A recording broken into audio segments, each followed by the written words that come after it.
Okay, it's 6:45. Call to order the Finance Committee. Note that the entire board is present. Do I have any public comment? Okay, since there are none. All right, we're going to go to fiscal year 2022 amended budget. I was notified after last month's meeting about the proposed amended budget. And instead of calling a finance committee, I figured I'll have this meeting right before the school board meeting so that everybody can hear the same message. Okay? So, Mr. Beck? So in general, sorry, thank you. That's right. So in general, you should do an amended budget every year. The last time Beecher did one, Marla, was how long ago? Mr. Obradovich was here. There we go.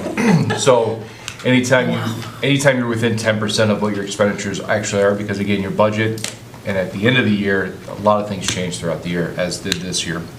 So we always get dinged by the auditor every year that we don't do an amended budget. Well, we have one this year. The important thing to look at when it comes to this budget, so when we started the year with the budget of a $1.7 million deficit that was approved back in October, at that time we did not have the HVAC project approved. So that obviously was approved, and part of that payment you guys actually approved last month of $1.7 million. So just to kind of give everybody a general understanding, you approved a $1.7 million deficit to start the year, and then you just approved a $1.7 million expenditure that is on this fiscal year. So without doing anything, we're at a $3.4 million deficit if nothing were to have changed. Everybody good on those numbers? Well, as I promised through my referendum conversations I've had, and I promised to you guys, we're going to try our best to reallocate some money, make sure that we take advantage of as many grants as we can, and then more importantly, if something doesn't need to be purchased or if we can trim the fat, we trim said fat. So this year alone, we've actually have $1.4 million more in revenue than was projected, because most of that's from ESSER 3, that instead of pushing it off and continue to throw Band-Aids on, we put it to funds that we've spent this year. That is reallocating $150,000 of ESSER 2 from previous years. That is actually going out and getting those $50,000 maintenance grants. So all that put together gets us ahead of the game by $1.425 million. Not only that, the deficits, the actual spending is down to 1.5. So it was 1.7, we got down to 1.5 by, not doing the bus purchase, things like that. So had we not done the HVAC, which again, I'm not saying we should or should not have, I'm glad we did actually, we actually would have walked out with a $100,000 deficit of a $1.7 million budget. Now, because of the HVAC and the expenditures, it adds the 1.7 back on there. That's why your budget deficit for this amended budget is 1.8 million. 100,000 more than it was in October, and that's including an additional $1.7 million expenditure. The natural question then becomes, well, if you got all of that, Jack, why do we need a referendum? You just told me that you found $1.4 million. The important thing to remember is that it is basically 1 year funding through ESSER.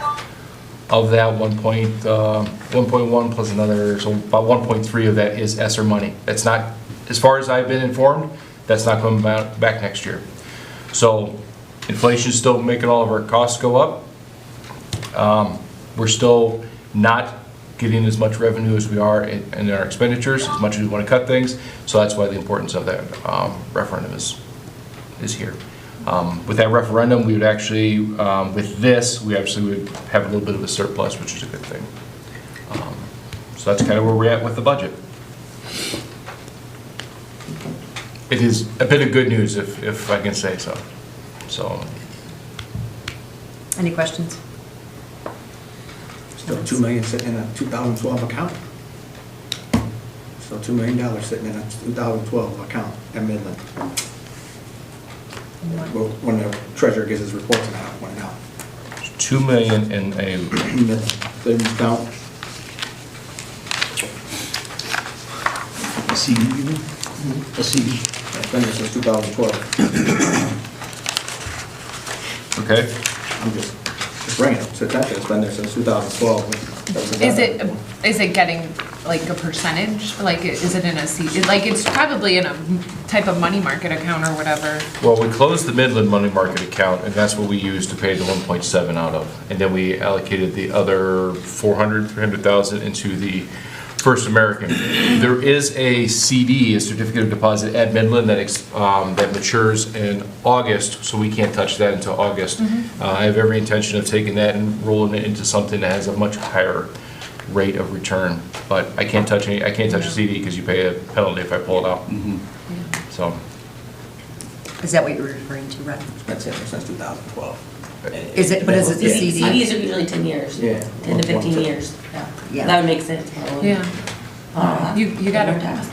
make sure you're maturing with the Right, money right, and it's not exactly. just You're right, sitting. you're right, Yeah. exactly. But in that case, It sounds like it's coming up for a renewal or, yeah. yeah, it sounds like it's a 10-year CD. Okay. Okay, if there's no comments, then we'll go on to the 2021 levy. we got, I gave you guys the synopsis way back when. Will County did officially come back out with it. The rate for next year is going to be 6.0336. I believe at that time, my wife is calling me, I apologize. She doesn't know I have a finance meeting, I apologize. I believe I said 3.05 when I projected it, so I was off by 2 cents, apologize. Not bad for a first time. Limited rate is 485. Then your bond is 11610. And this is, again, like I said, the very last bond payment. So we're good there. All that information, I believe, is already posted on the Will County Clerk's Office website. If not, it should be up there pretty soon. Okay. Any questions? Okay. Miscellaneous other, I have nothing. No, I did do the robocall for the referendum, Yeah. Sense of Finance. I put it on the have a great spring break. So the village is supposed to be doing I put a 2-minute video together for the village tonight. They're going to show it at their village meeting, inviting people to come out on the 25th. If they don't show the video, at least Marcy or Bob's promised to kind of advertise it for us. And so we're hopefully have a meeting. Hopefully we'll have a nice turnout, 6:30 on the 25th. Okay. And I don't know if you guys heard, but the referendum from the village, they're gonna move that till November. Correct. Have you thought about maybe publicizing like in the newspaper or something that's not virtual for people that don't have, you know? And with that? We can. Okay. Costs money to do that, but I we know, can. but I mean, I'm just thinking reaching out, you know, half of our community is older and may not be online all the time to be able to get information. Yeah, absolutely. Or if the person who's covering the Vidette finance meeting, if you want to put that in the Vidette for free. Yeah. That would be great. Okay. Yeah. All right. Okay. Public comment? Okay. With that said, meeting shall be adjourned. Great. 6:53.